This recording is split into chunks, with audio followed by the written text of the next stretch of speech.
radican en conocer y poner en práctica la ley de Dios. Y son bienaventurados aquellos que hacen lo contrario. Son desventurados, perdón, los que hacen lo contrario. Así que ahí está la letra. Vamos a entonar este bello salmo. Es bienaventurado el varón que nunca fue de malos en unión, ni en camino entró de pecadores, ni se sentó con escarnecedores, sino que su delicia en Dios está, y día y noche en su ley pensará. Será cual árbol que plantado está junto a corrientes de aguas y que da siempre su fruto a su sazón de vida, y cuya hoja nunca es abatida, y todo cuanto emprende el tal varón recibirá de Dios la bendición. Mas los malvados se parecerán al tamo que arrebata el huracán. No vencerán si a juicio son llamados, ni con los justos serán congregados, porque conoce al justo Jehová, mas el malvado al fin se perderá. Una vez más. Es bienaventurado el varón que nunca fue de malos en unión, ni en camino entró de pecadores, ni se sentó con escarnecedores, sino que su delicia en Dios está, y día y noche en su ley pensará. Será cual árbol que plantado está junto a corrientes de aguas y que da siempre su fruto a su sazón de vida, y cuya hoja nunca es abatida, y todo cuanto emprende el tal varón recibirá de Dios la bendición.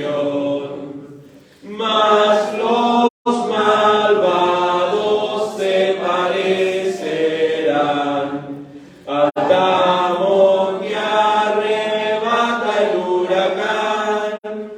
No vencerán si a juicio son llamados, ni con los justos serán congregados, porque conoce al justo Jehová, mas el malvado al fin se perderá. Gracias le damos a nuestro Dios Todopoderoso por permitirnos entonar estos salmos que han sido adaptados para el canto congregacional. Esto lo hacían nuestros hermanos hace muchos años atrás. Amén. 500 años atrás nuestros hermanos cantaban estos salmos con el corazón, y gracias le damos a Dios que después de 500 años seguimos cantando la palabra de Dios. Gracias, Señor. Amén. Le voy a invitar, para comenzar este estudio, que pueda abrir su Biblia en 1 de Corintios, capítulo 9, verso 16. Primera de Corintios, capítulo 9, versículo 16, para comenzar este estudio de los 5 pilares bíblicos.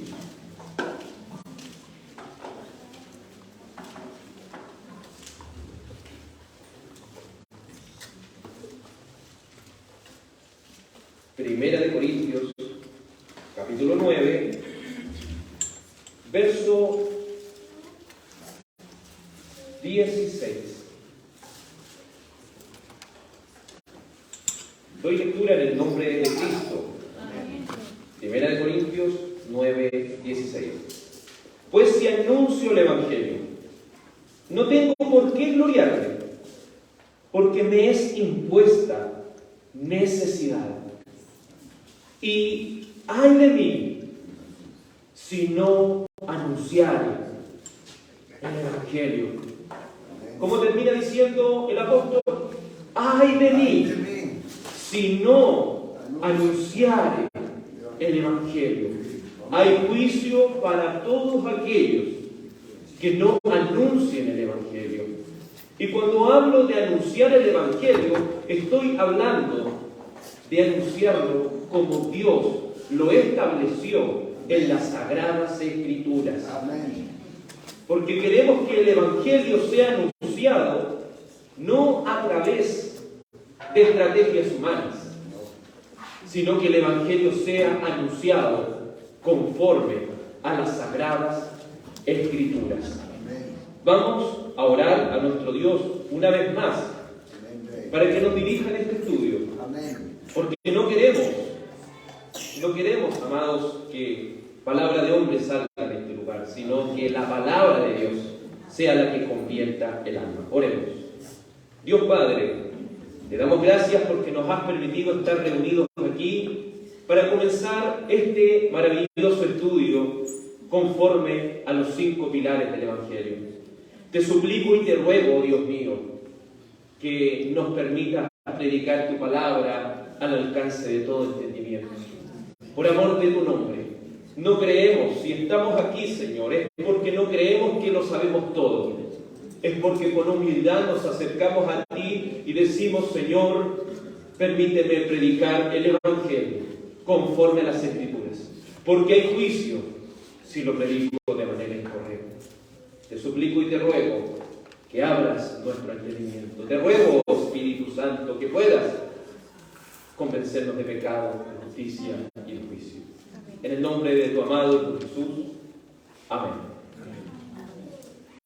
Vamos a comenzar con la introducción a lo que son los 5 pilares del Evangelio. ¿Por qué le hemos puesto este título? 5 pilares del Evangelio.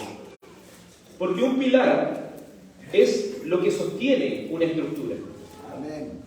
Si un pilar está malo, toda la estructura por la cual estamos edificando va a caer. Entonces, ¿por qué es importante, amados, que estos 5 pilares estén en nuestra predicación? Que yo sé que cada uno de nosotros de una u otra manera predica el Evangelio. Porque si predicamos el Evangelio sin uno de estos pilares, nuestro Evangelio será deficiente. Muchos saben cocinar. No es una de mis grandes virtudes, pero si algo sé de cocinar, es que si a una cazuela le falta el pollo, ¿es cazuela? ¿No? Si a una cazuela le faltan las papas, ¿es cazuela? No. Entonces lo mismo en el Evangelio, si falta uno de estos pilares, no estamos predicando el Evangelio. Estamos solamente predicándonos a nosotros mismos. Estamos solamente hablando cosas que están fuera de la palabra de Dios. ¿Y qué dijo el apóstol? Ay de mí, si no anunciara el Evangelio. Nos encontramos en una época en los cuales los métodos humanistas, el emocionalismo y las estrategias humanas han tomado el control de la predicación. Si hay algo que nos ha llevado, amados, a comentar esta predicación de los 5 pilares, es que nos sorprende que cuando un hermano se pone a predicar en la calle el Evangelio, muchas veces está predicando estrategias humanas, está intentando caerle bien a las personas, cuando el Evangelio debe confrontar nuestro corazón. ¿A qué me refiero con esto? Muchos hemos escuchado que en las calles se anuncia el Evangelio y es algo que a mí me encanta. Cómo predicamos la palabra de Dios. Pero cuando predicamos el Evangelio, es así nuestra predicación y le voy a dar un ejemplo. Querida alma que escucha, Dios te va a bendecir. Dios tiene un propósito para ti. Dios va a traer ricas bendiciones para tu vida. Dios va a sanarte. Dios va a hacerte rico. ¿Ese es el Evangelio? No. Ese no es el Evangelio. Y nos llama la atención que las personas están predicando sanidades antes que el Evangelio. Están predicando riquezas antes que el Evangelio. Pero hemos leído en 1 Corintios capítulo 9. Ay de mí si no anuncio el Evangelio. Si estamos anunciando el Evangelio de esa manera, lamentablemente tendremos que darle cuenta al Señor. El Evangelio que os anunciamos debe ser un Evangelio bíblico. Debe ser bíblico. Y todos y cada uno de nosotros debe aprender. Otros con emoción intentan ganarse a las personas. Pero esto no es por emoción.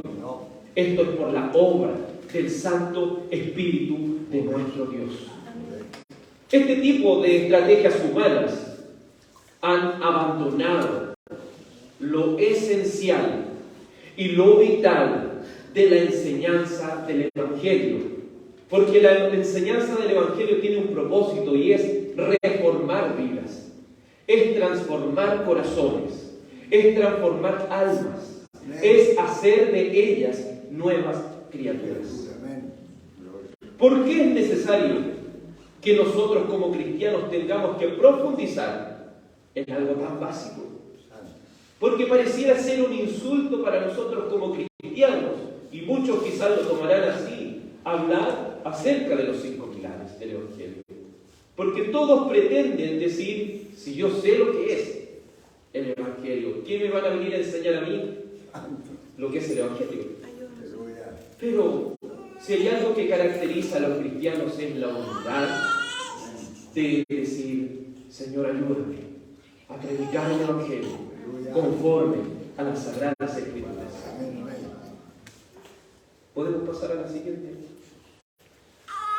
Entonces nos damos cuenta, amados hermanos, que pareciera ser un insulto quizás a nuestro intelecto el pensar, ¿estoy predicando el Evangelio?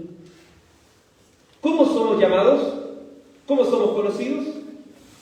Como evangélicos, ¿cierto? Uno de nuestros distintivos básicos es que somos evangélicos. Y la palabra evangélico fue un término que se adoptó en el siglo XVI en la Reforma Protestante, el cual fue promovido por Martín Lutero, que usado por el Espíritu de Dios pudo anunciar que el Evangelio es aquella justificación por medio de la fe en Cristo. Amén. Y pudo devolver el término evangélico a nosotros como cristianos. Porque en aquellos días, ¿saben lo que se predicaba la iglesia de Roma? Predicaba las tradiciones antes que el Evangelio. Ponía las tradiciones al mismo nivel de las Sagradas Escrituras. Y le hago esta pregunta: ¿las tradiciones están por encima de las Escrituras? No.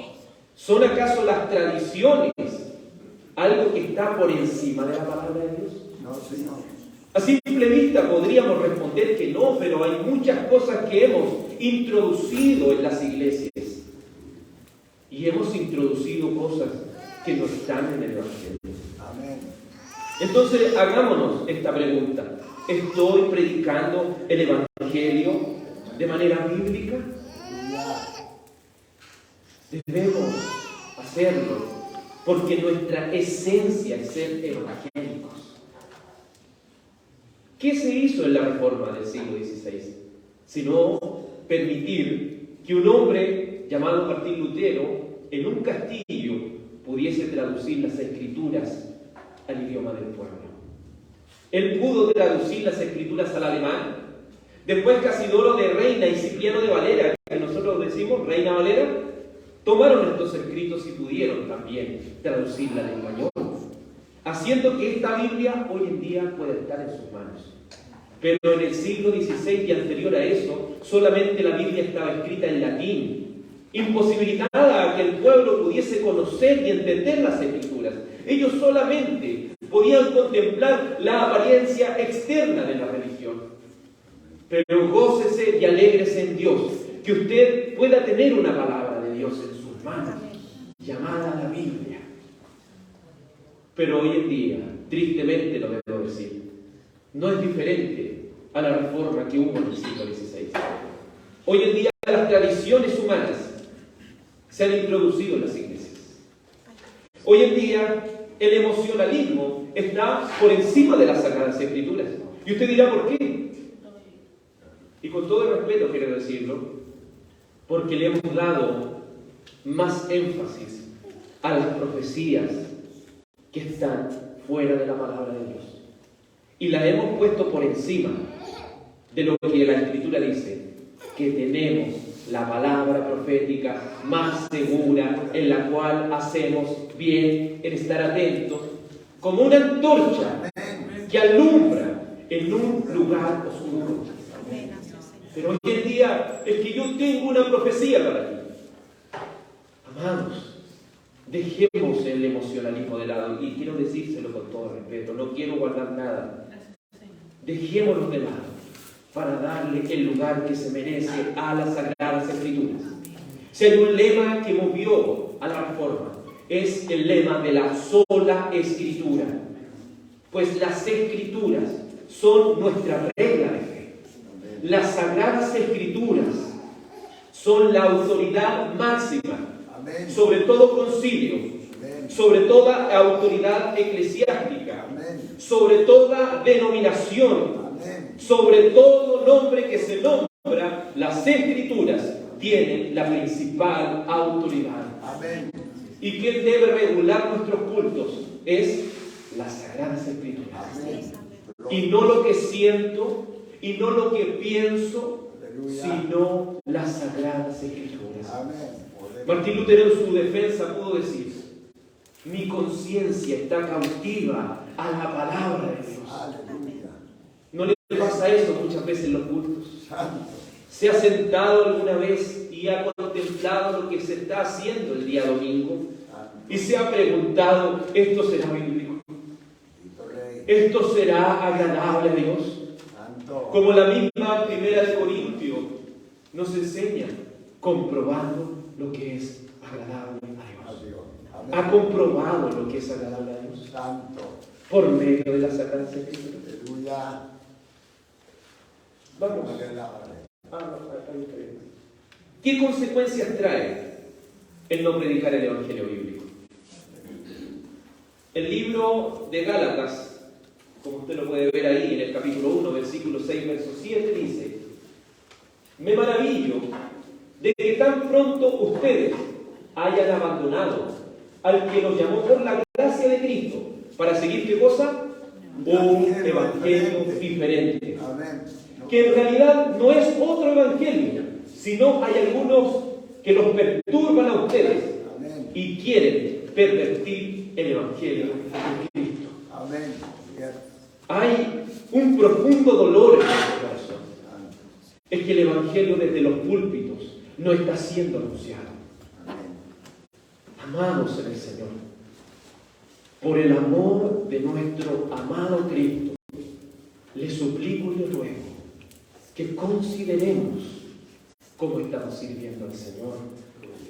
El día domingo se ha transformado muchas veces en el día en el cual más la idolatría se está manifestando. Tristemente lo digo. Y en la palabra día domingo, ¿qué significa? En latín significa día del Señor. Este día no es cualquier día, es el día del Señor. Si hay algo que la palabra del Señor nos sigue diciendo, y si podemos pasar a la siguiente, por favor. Si hay algo que, si usted lee esta misma Gálatas 1:6, dice que el que no predica este evangelio sea anatema. Muy bien. Si no predicamos este evangelio, ¿sabe lo que vamos a hacer? Anatema. Si no predicamos un evangelio conforme a las Escrituras, vamos a ser anatema.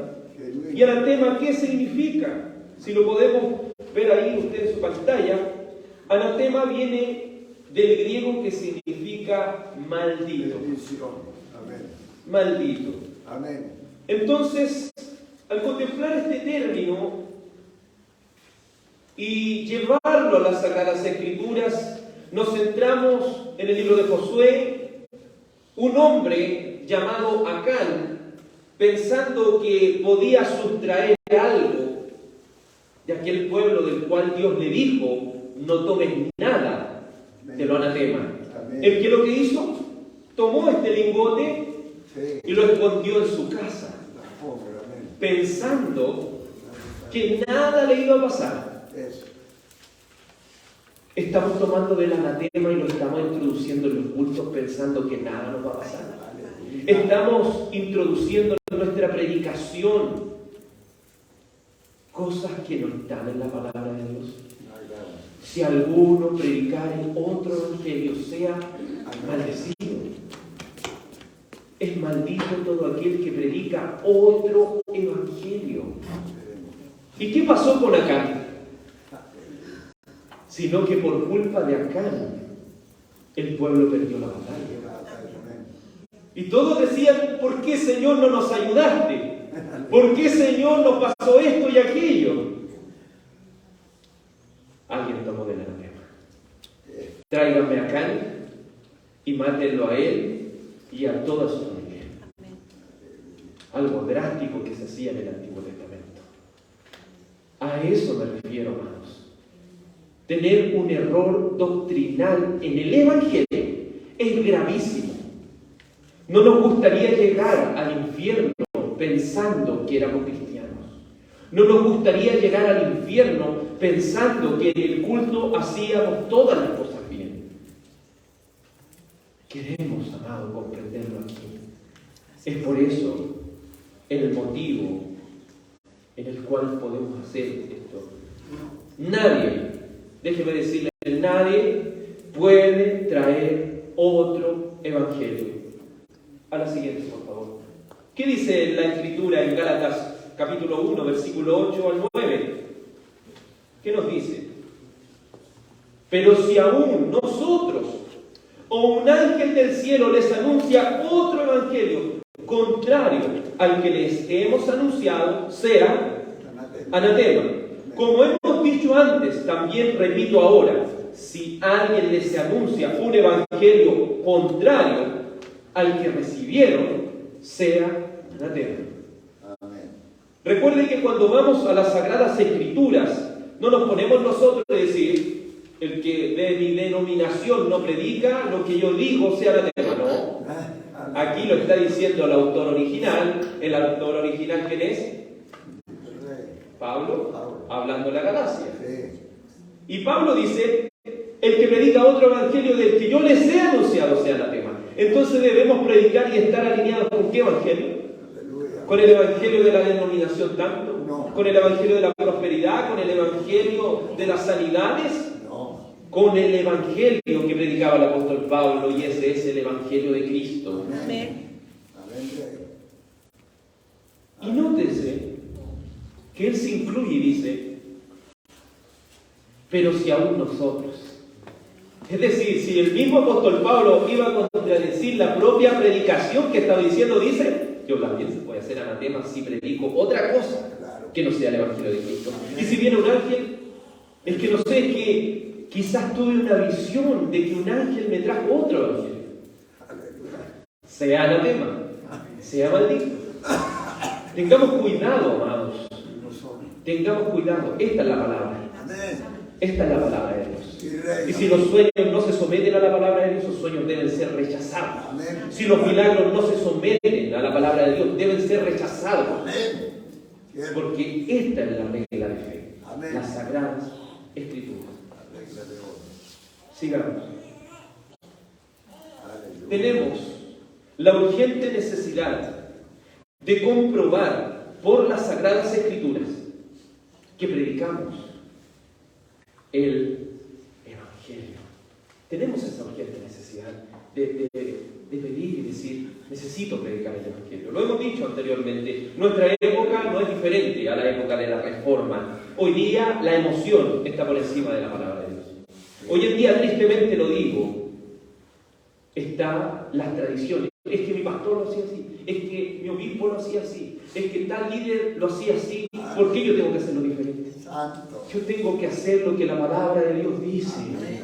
Amados, eso debe estar nuestro corazón dispuesto a eso. Amén. Siguiente, por favor. El siguiente. ¿Qué consecuencias trajo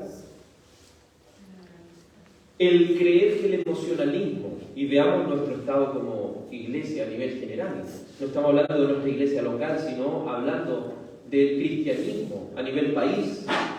¿Qué consecuencias trajo el poner el emocionalismo antes que la palabra de Dios?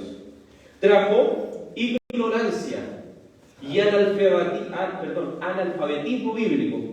Pues ya no se predica lo que la Biblia dice, sino lo que yo quiero imponer por encima de esa clase. Entonces, vemos una ignorancia bíblica. No estamos, y disculpe que utilice estas palabras, pero no estamos haciendo una buena exégesis del texto bíblico. Y entiéndase por exégesis, extraer del texto lo que el texto dice, no lo que yo creo que puede decir. Un día nos reíamos con un amado hermano de una situación en particular que había pasado entre los dos. Estábamos predicando, estábamos estudiando la Escritura. Y este amado hermano se acordaba de un día que estaba predicando y esa parte de Esteban, y dijo, Esteban se encontró en Azoto y después, ¿cierto?, haciendo el énfasis, él fue azotado, a Esteban lo azotaron, hicieron esto otro, y haciendo una predicación que pareciera ser algo atrayente. Pero después, buscando los mapas bíblicos, nos dimos cuenta que Azoto era un lugar. Entonces se da cuenta por qué debemos tener una buena exégesis. Porque a veces nos tomamos de la palabra de Dios y al no contextualizarla de acuerdo a su contexto lingüístico, a su contexto histórico, a su contexto geográfico, nos perdemos de lo que la palabra de Dios nos está diciendo. Entonces, este emocionalismo es atraído. No, es que yo creo que aquí dice esto y eso es. No, yo debo hacer y considerar contexto completo de la palabra. Hacer una buena hermenéutica. Y no le estoy hablando en chino, sino que hermenéutica significa el arte de la interpretación bíblica. Debemos interpretar las Escrituras de la manera correcta. ¿Qué es lo otro que se hizo al promover el emocionalismo y los milagros antes que el Evangelio? Se empezó a promover el humanismo y no la teología. Muchos se asustan con la palabra teología, pero la palabra teología significa estudiar a Dios. Estudiar por medio de las Escrituras quién es Dios. Y nos volvimos al humanismo. ¿Y qué es lo que es el humanismo? Un evangelio centrado en el hombre y no centrado en Dios. Un evangelio centrado en el hombre es: Dios te va a bendecir, Dios te va a multiplicar, Dios te va a sanar. Y después, ¿cierto? Y llega la persona y no fue sanada, y después, ¿qué respuesta le damos? Es que no tiene fe. ¿Me entienden, no? Entonces, no le mintamos a la gente, amados. No le mintamos a las personas. Si Dios quiere sanar a alguien, Él lo va a hacer por su propia y soberana voluntad. No porque nosotros lo impongamos.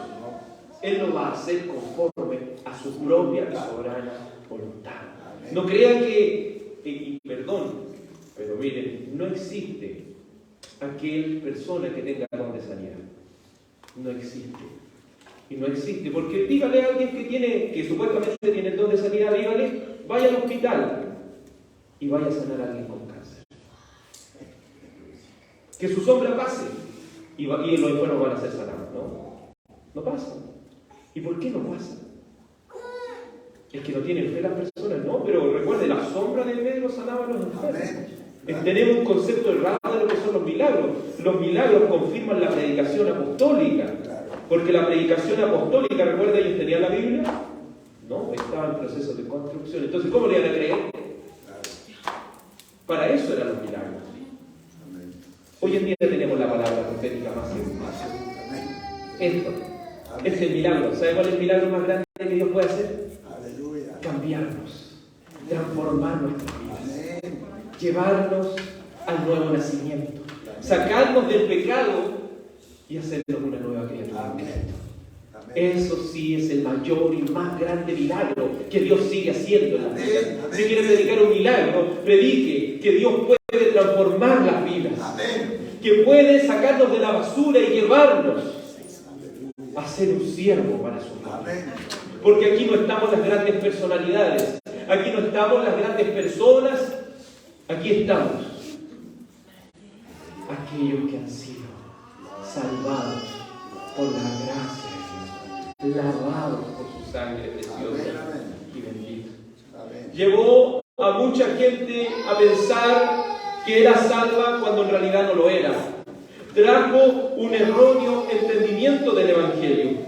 Llevó a transformar la iglesia visible en un imperio donde sus líderes lucran con la ignorancia de sus fieles. Eso está pasando.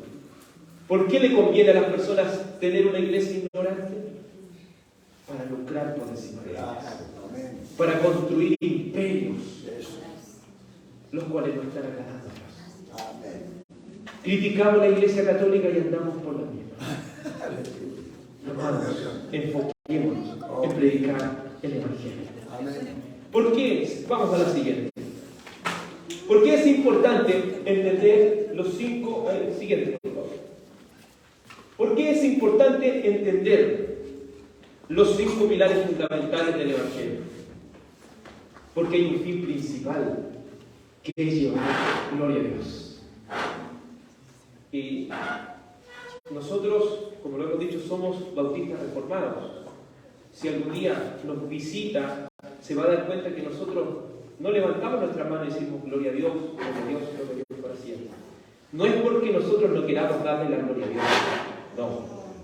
No lo entienda así si algún día está y nos visita. Es porque hasta eso, amados, hasta eso ha llevado a que los amados hermanos ignoren lo que es darle la gloria a Dios. Amén. Glorificar a Dios. Amén. No es levantar las manos. Glorificar a Dios es vivir nuestras vidas para agradarle. ¿Saben? No va a darle más gloria a Dios con la cantidad de veces que usted levante las manos. No. Usted le va a dar gloria a Dios cómo se comporta en su trabajo, cómo se comporta en su escuela, cómo se comporta con sus vecinos, cómo se comporta con su familia. Ahí le vamos a dar la gloria a Dios. Porque nosotros nacimos y existimos para darle la gloria a Dios. Amén. Pero en nuestra vida, amén, en nuestro diario vivir. Entonces, ¿por qué es necesario entender los 5 pilares del Evangelio? Porque si los entendemos, le llevaremos gloria a Dios, le llevaremos la gloria de vida a su nombre y seremos obedientes a lo que Él estableció. Y el siguiente punto, porque necesitamos predicar lo mismo que estableció Él como Evangelio, para así no traer perdición a nosotros mismos y a los que nos oyen. ¿Qué le dijo el apóstol Pablo a Timoteo? Ten cuidado de ti mismo. Amén. Y de la doctrina. Tengan cuidado de lo que están enseñando. Amén. Sí. Persistan en ellos. Amén. Porque si persiste en ello, ¿qué va a hacer? Aleluya. Va a ser salvo tú y los que te escuchan. Los que te escuchan. Amén. Y lo contrario, ¿qué sería? Si no predico lo que la palabra de Dios dice, voy a traer perdición a mi congregación y me voy a perder. Amén. Está claro. Amén. No es cuántas veces decimos Jesús, es si es Jesús quien está en nuestra vida. Aleluya. No es decir que por emoción siento al Espíritu Santo. Aleluya. Es que el Espíritu Santo me cambia. Ahí me doy cuenta que está.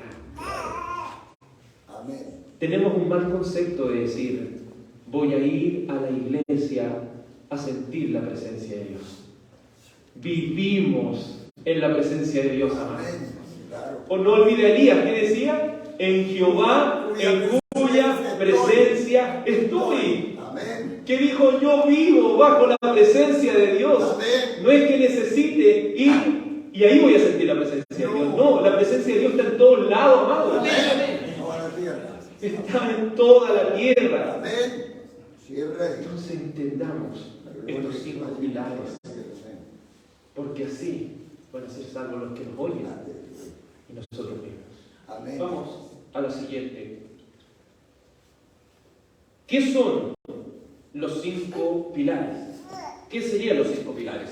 Obviamente, esto es un estudio que realicé por ahí por el año 2020 en nuestra congregación local, movido por lo mismo. Porque salíamos a predicar a la calle cosas que no estaban en la Biblia. Porque salíamos a predicar a la calle cosas que se nos imaginaban y llegaba tanto el descuido de la predicación a la calle que uno decía, ¿para qué me voy a preparar si voy a la calle?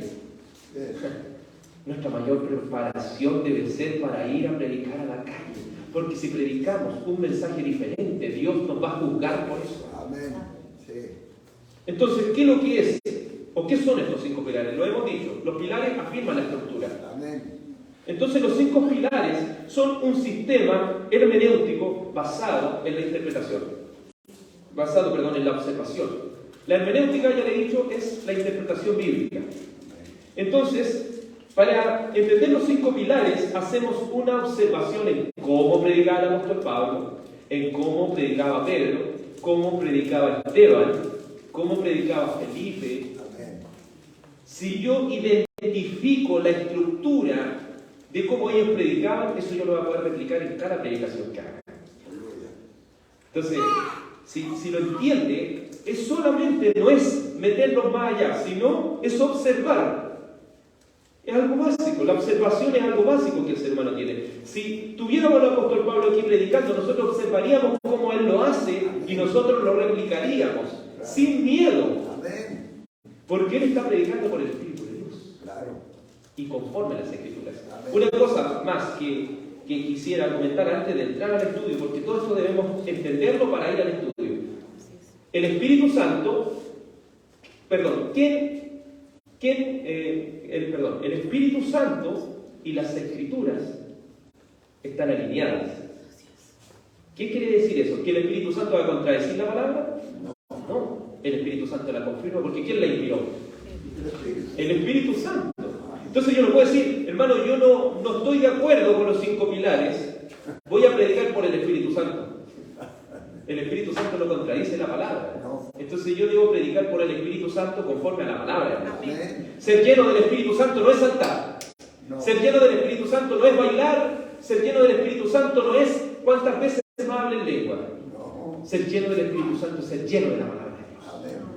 Porque ¿qué dijo? Sean llenos del Espíritu Santo. Y después, ¿qué dice el apóstol Pablo? Que seáis llenos del conocimiento de su voluntad en toda sabiduría e inteligencia espiritual. Espiritual. Amén. El espiritual no es el que más salta y grita. El espiritual es el que conoce y traza bien la verdad de Dios. Por eso los 5 pilares están basados en un sistema hermenéutico, en un sistema de interpretación basado en la observación bíblica. La hermenéutica teológica, en palabras simples, es el arte de la interpretación bíblica. También estamos hablando de un sistema, ¿cierto? ¿Qué es lo que es un sistema? Un orden. Es decir, vamos a hacer un orden, por eso son 5 pilares, vamos a hacer un orden de cómo predicaban ellos. Como el concepto lo dice pilar, es lo que sostiene la estructura. Si nuestras congregaciones tienen pilares malos, todo lo que edifiquemos Se va a derrumbar. desaparecer y se va a desmoronar. Amén. Siguiente, por favor. Siguiente.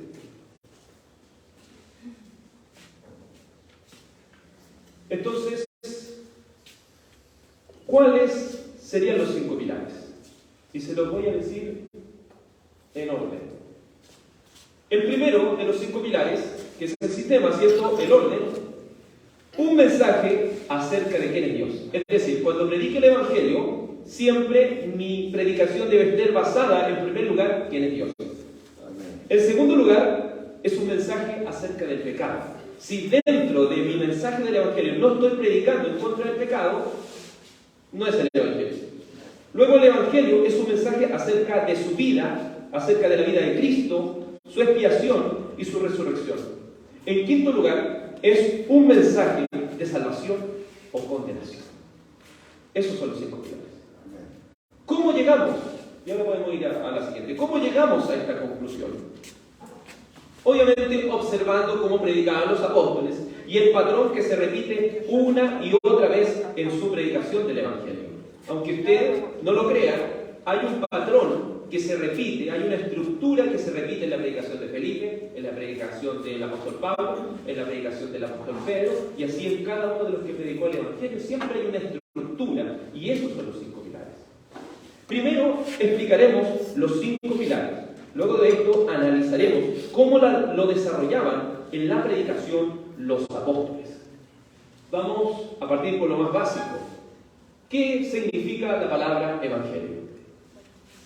Evangelio, como lo podemos comprender, es una palabra compuesta que ha llegado a nuestro lenguaje de manera literal, donde ev significa bueno y angelio, ángelos, ángel, ¿cierto? Mensajero, o estamos hablando también de mensaje.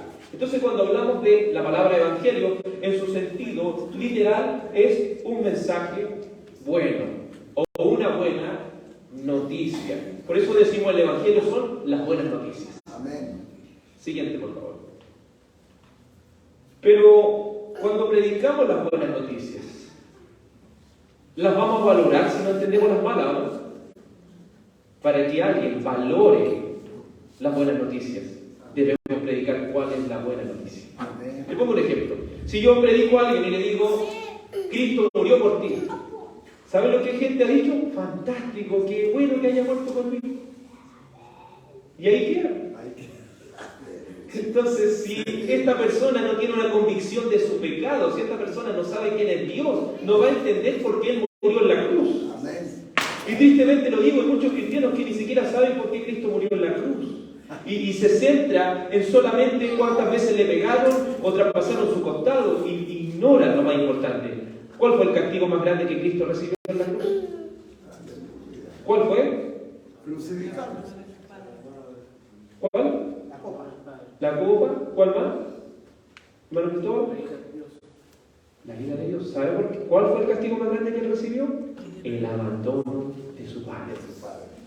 Porque él no sudaba gotas de sangre porque lo iban a pegar. Si usted lo ve en la iglesia, en la historia, de igual manera algunos lo crucificaron, a otros les pegaron. ¿Cuál era la diferencia? Ninguna. Había una diferencia Claro. entre lo de Cristo y lo que tuvo que vivir la iglesia.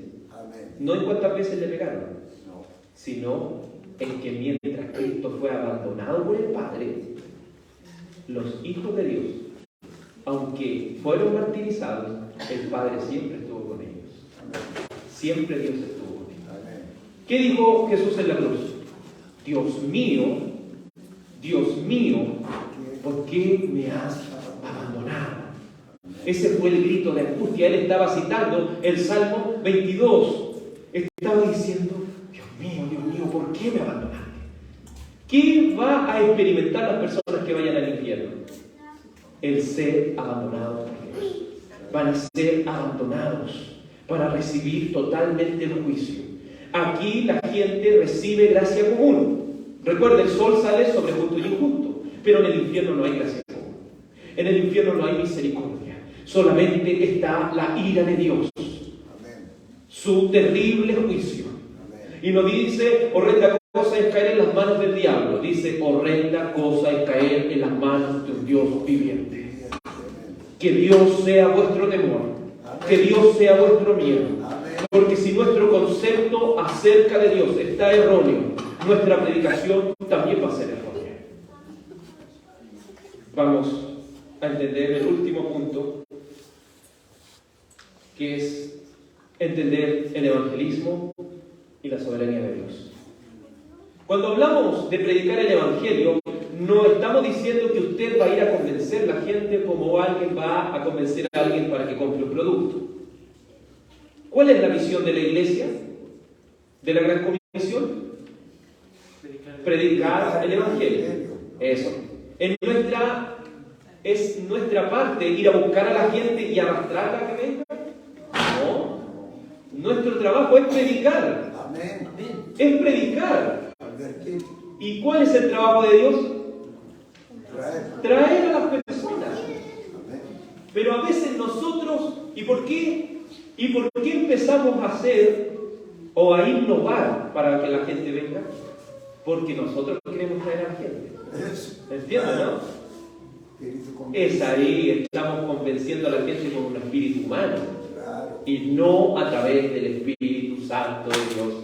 Es el Espíritu el que trae a las personas. Nosotros tenemos que enfocarnos en trabajar. Entonces, el evangelismo está basado en la soberanía de Dios. Aquí les voy a recomendar un libro por si quieren más adelante seguir estudiando sobre esto. Es un libro de G.I. Parker, un hermano anglicano, obviamente de la iglesia de Inglaterra. Él tiene un libro que se llama, muy cortito, El evangelismo y la soberanía de Dios. Es muy, muy bueno este libro, obviamente basado en las Sagradas Escrituras. Entonces, ¿por qué hablamos del evangelismo y la soberanía de Dios? Porque en primer lugar debemos entender que Dios tiene el control absoluto de la salvación. ¿Quién es el que elige quién es salvo? Dios es quien elige quién es salvo y quién no lo es. Entendamos una cosa, que en la palabra del Señor siempre he dicho que la salvación ¿a quién pertenece? La salvación pertenece a Jehová. Es decir, es Dios quien da de su salvación a los hombres. No somos nosotros los que le damos la salvación a las personas. Ahí hay texto, dice, no debemos pensar que nuestro trabajo es atraer a las personas a Cristo. Ese es el trabajo del Espíritu Santo, como dice Hechos 16:6. Y el Señor añadía cada día a los que iban a ser salvos. ¿Quién es el que añade a las personas? El Señor. Es Dios quien añade. Nuestro trabajo es predicar el Evangelio. ¿Quién da el crecimiento? Dios. Hay un himno muy antiguo que dice, sembraré la simiente preciosa, ¿cierto? ¿Y a quién le vamos a dejar el resultado? Al Señor. Dejaré el resultado al Señor. Amén. Ese es un himno bíblico.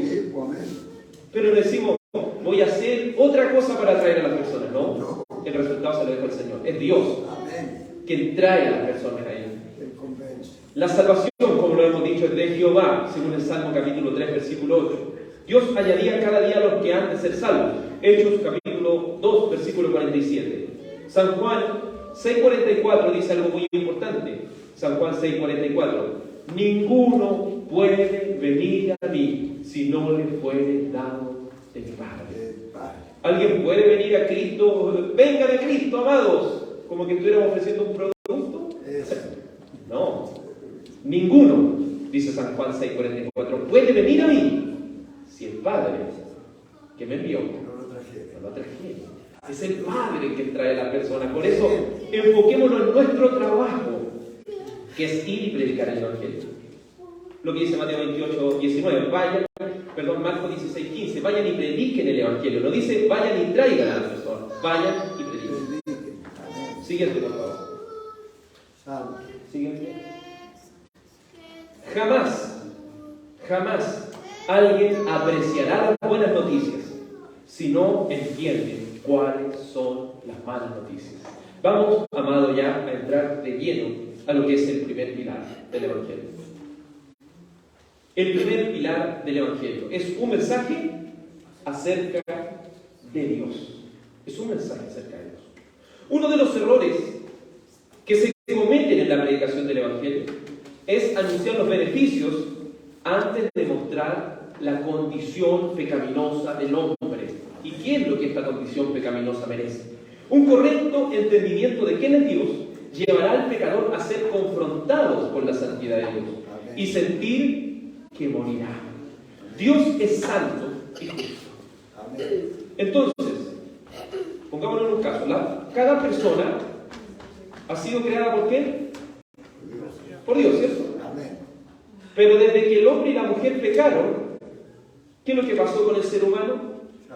Se apartó de él, se alejó de él, ¿y qué empezó a crear? Ídolos. Ídolos.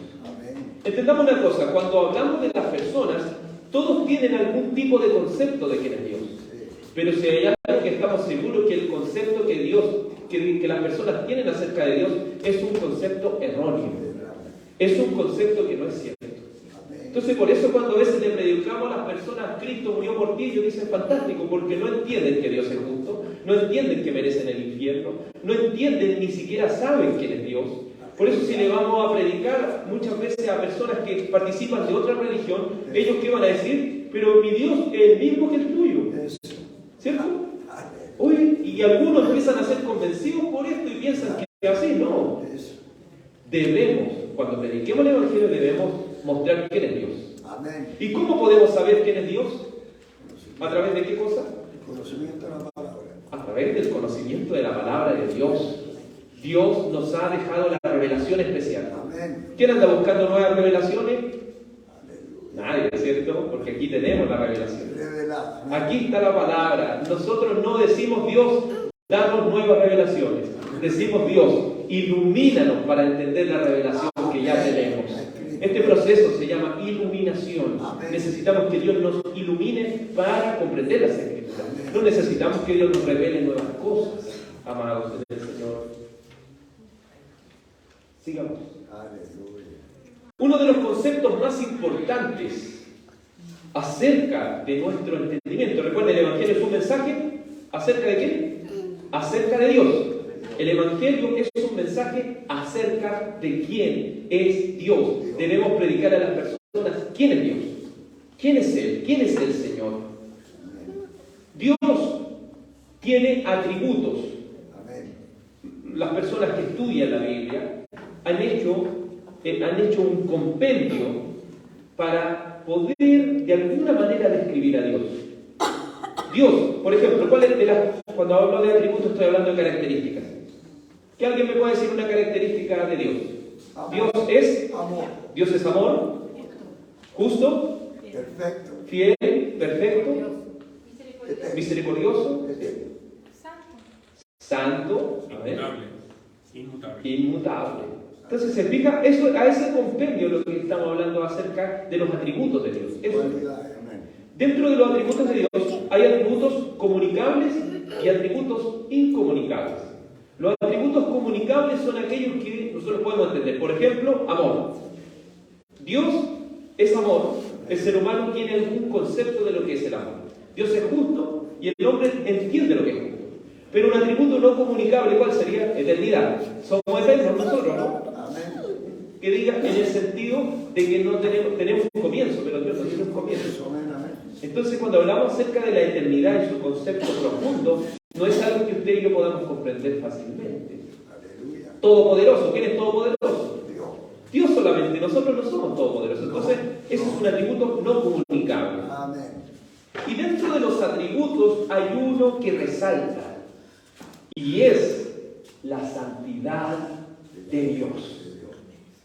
Dios es santo.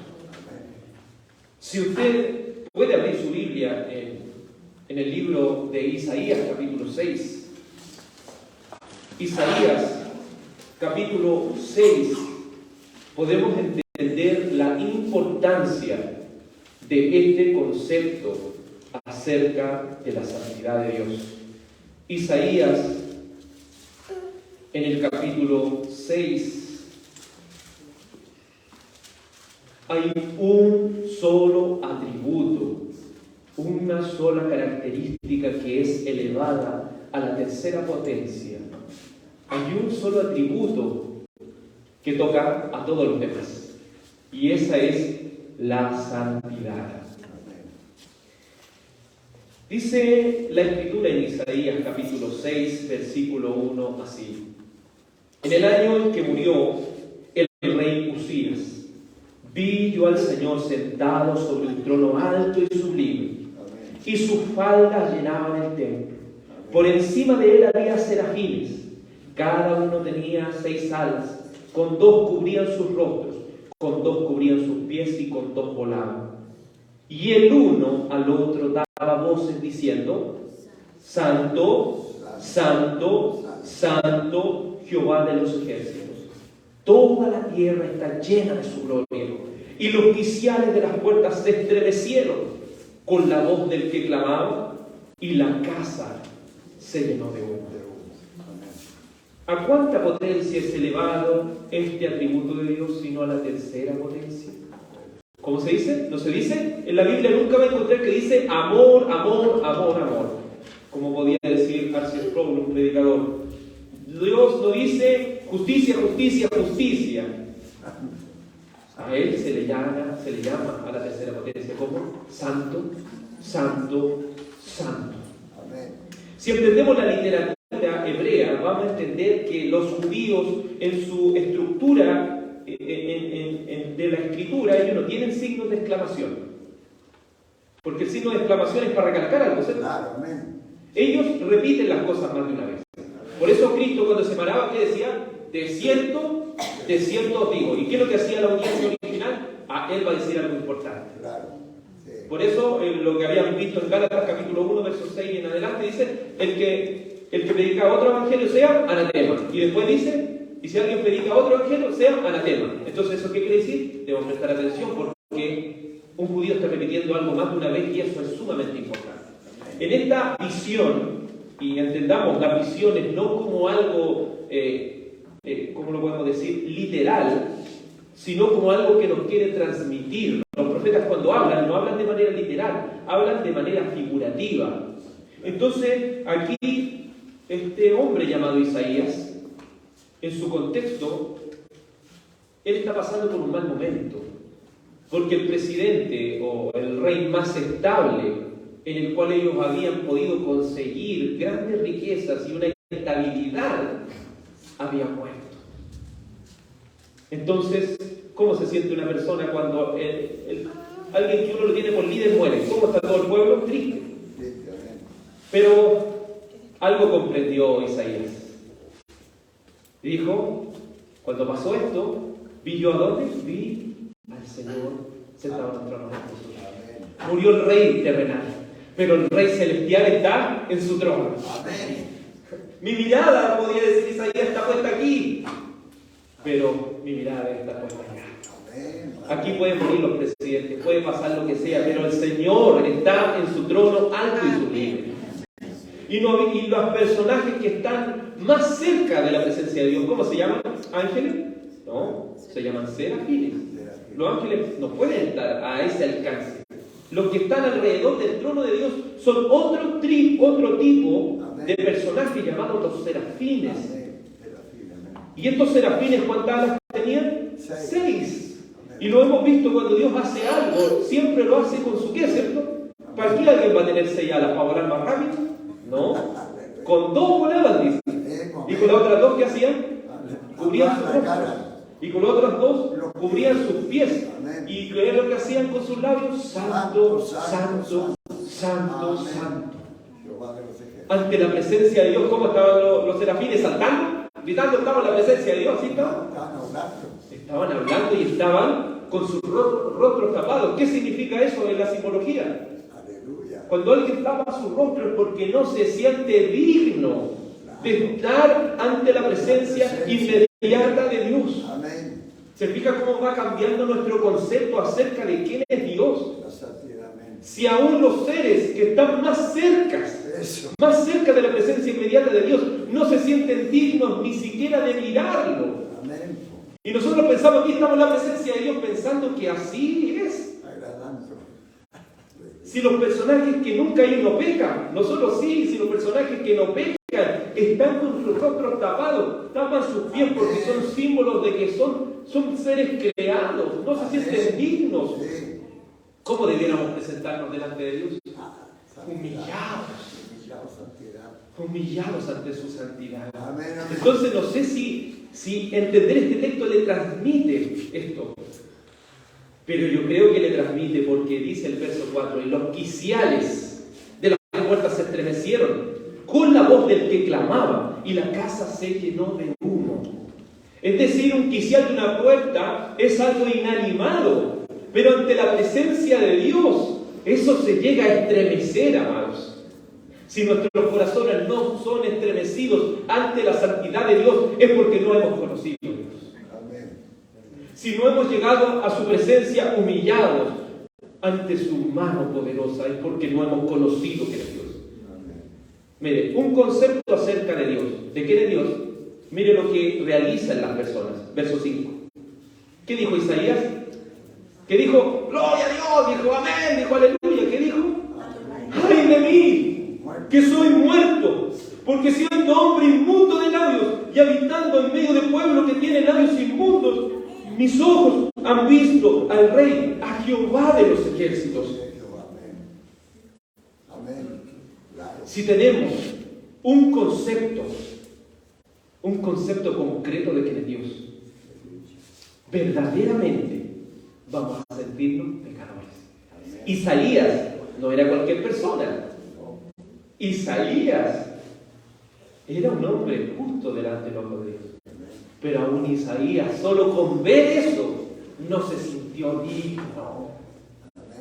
Y lo llevó a reconocer que él era un, ¿cómo se sintió él? Un pecador.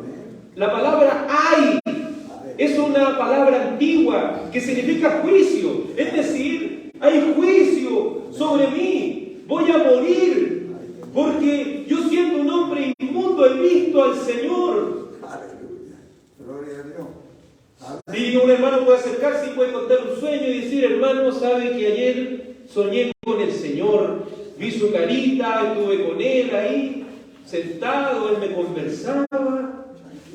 Y cuando vamos a la Escritura nos damos cuenta que cada uno de los que vio al Señor casi se murió, hermano.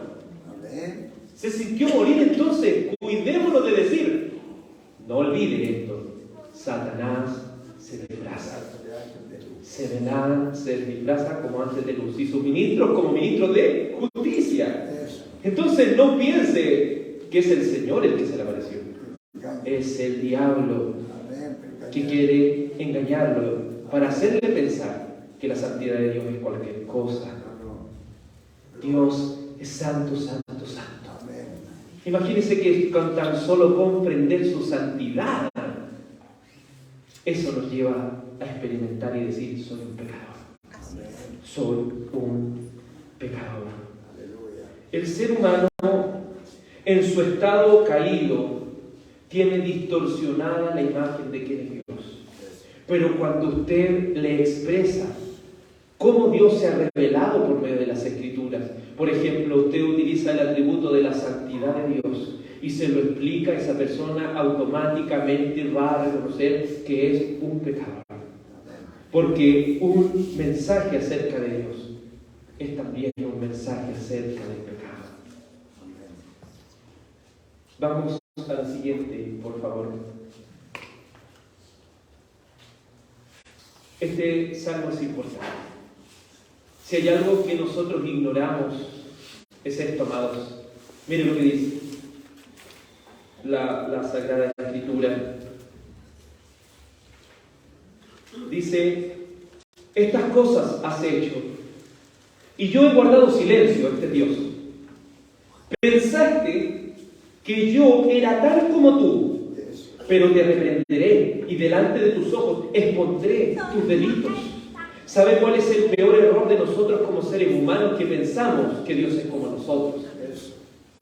Es como decir, Dios, ven aquí estamos con el Señor. No, amados. Él es Dios y nosotros somos sus hijos. Siempre hay una diferencia. Señor no significa decir que como en el lenguaje de respeto solamente. Señor viene de la palabra griega Kyrios, que significa mi amo. Él es mi amo, Él es mi dueño. Él es quien me gobierna. Entonces, las personas tienen este concepto. No, yo pienso que Dios es como yo nomás, ¿sí? ¿Se acuerdan cuando hablamos de la justicia, hablamos de los mandamientos? Tú eres una persona buena, ¿qué dice la mayor persona? Sí, yo soy bueno. No tomo, no fumo, no voy a fiesta, no le hago mal a nadie, si tengo que ayudar a alguien lo ayudo. Esa es la justicia que ellos piensan que es. Pero aquí, ¿qué le dice el Señor? Tú pensaste que yo era como tú. Y yo estoy calladito nomás. Yo estoy calladito nomás. Pero te voy a reprender. Pero te voy a mostrar quién verdaderamente soy.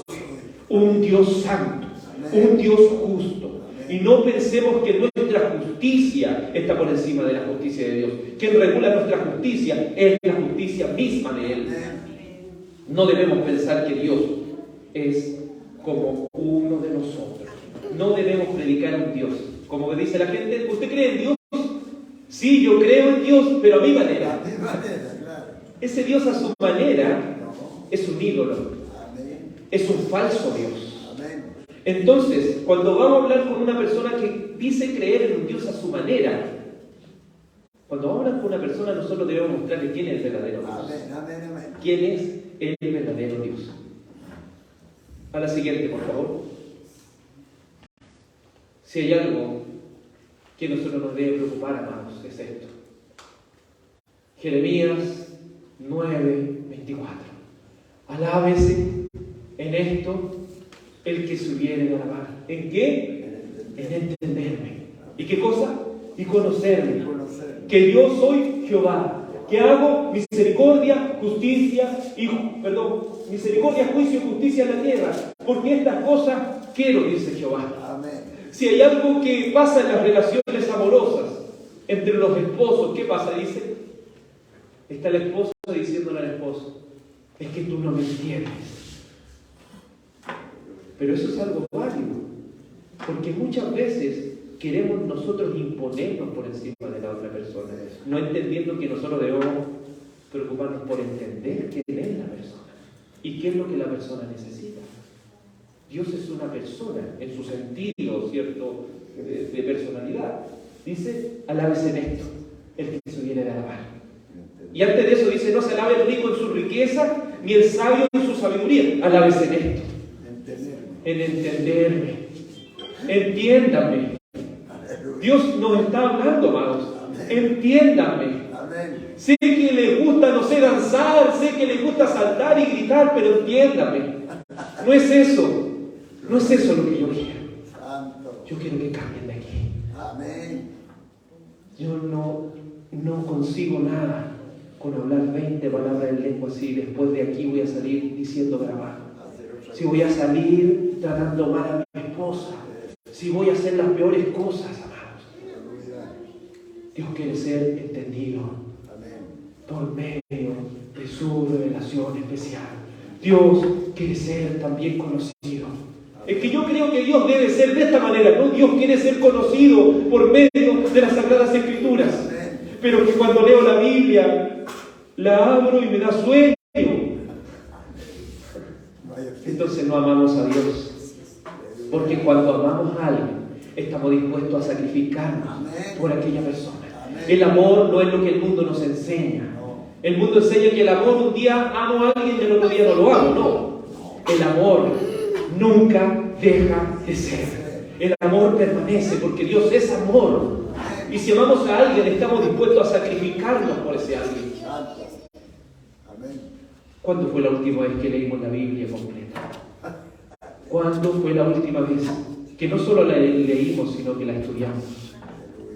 Qué triste es ver que el día domingo se abre la Biblia y los 6 días se deja escondidita en un rincón. Dios quiere ser conocido. Y si queremos predicar el Evangelio a la gente que está afuera, desearíamos que gente que esté afuera venga, pero prefiero que estemos nosotros para que aprendamos a predicar a las personas que están allá afuera. A conocer. Dios quiere ser entendido y quiere ser conocido. Amén. Que Él es el Dios del pacto. Amén. Porque Jehová denota que Él es el Dios del pacto. Amén. Él hace misericordia.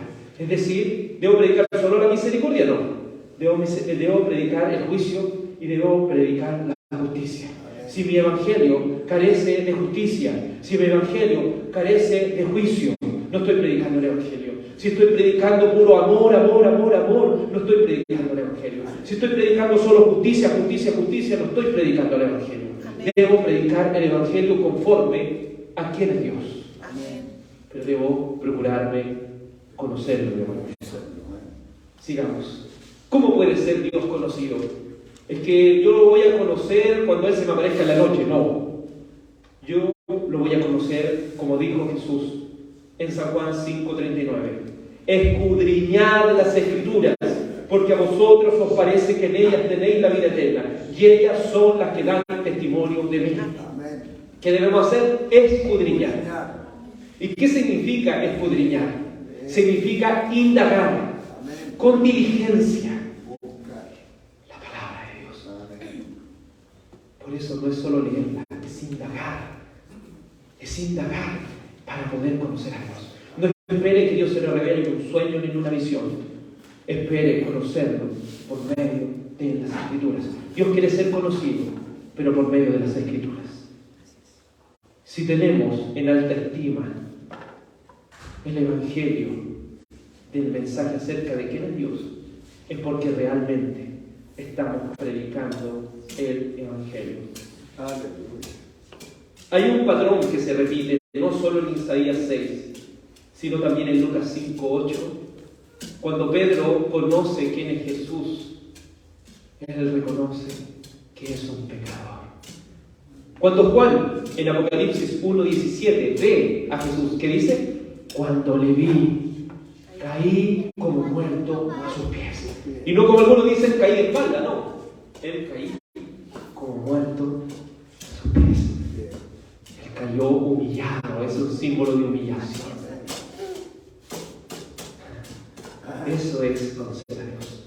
Entonces, considerando esto, el primer pilar, para ir ahora al break, ¿produce esto nuestra predicación del Evangelio? Cuando predicamos el Evangelio, ¿está produciendo en las personas humillación a Dios? ¿Está produciendo en las personas que reconozcan que son pecadores? ¿O solamente están oyendo beneficios? Vamos a dejar hasta aquí esta primera parte del estudio y vamos a pedirle, amados, que puedan avanzar ahí al break para que descansen un poquitito y puedan también servirse algo para continuar con la segunda parte. Vamos a dar